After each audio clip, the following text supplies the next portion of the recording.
උච්චක ලග්නයට බලපාන මොන විදිහටද කියන කාරණේ තමයි කතා කරන්න තියෙන්නේ. උච්චක ලග්න හිමියාගේ කේන්දරේ පළමුවෙනි භාවයට. එහෙමත් නැත්නම් ලග්න භාවයට තමයි සෙනසුරු ගමන් කරන්නේ.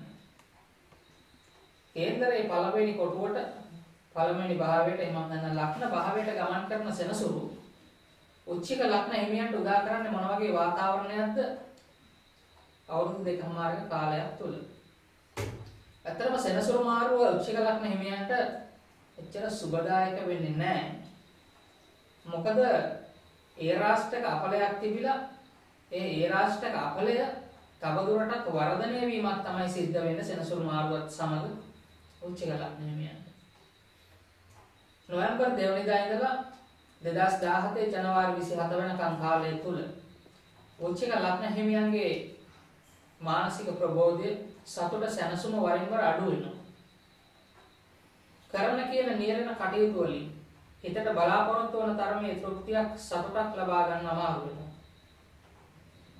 ඒ වගේම තමයි උත්සාහයේ මහන්සියේ තරමට හිතට ගැළපෙන ප්‍රතිඵල ලබා ගන්න අමාරු වෙනවා.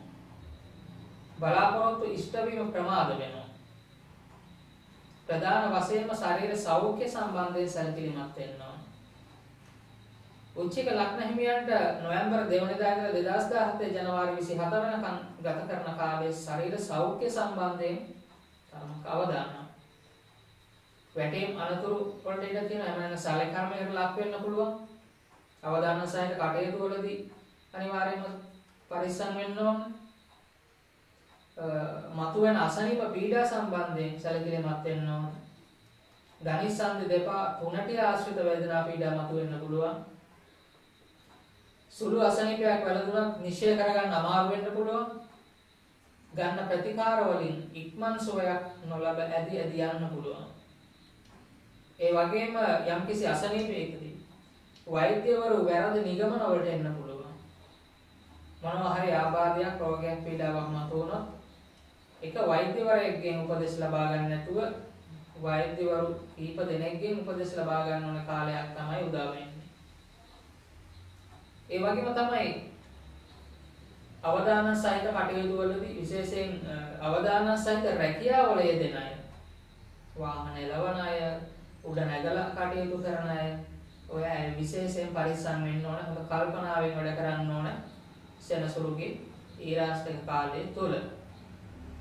ඒ වගේම තමයි තමන්ගේ වටිනාකම අගය අනිත් අයට වැඩි දැනෙන්නේ නැති, පේන්නේ නැති කාලයක්.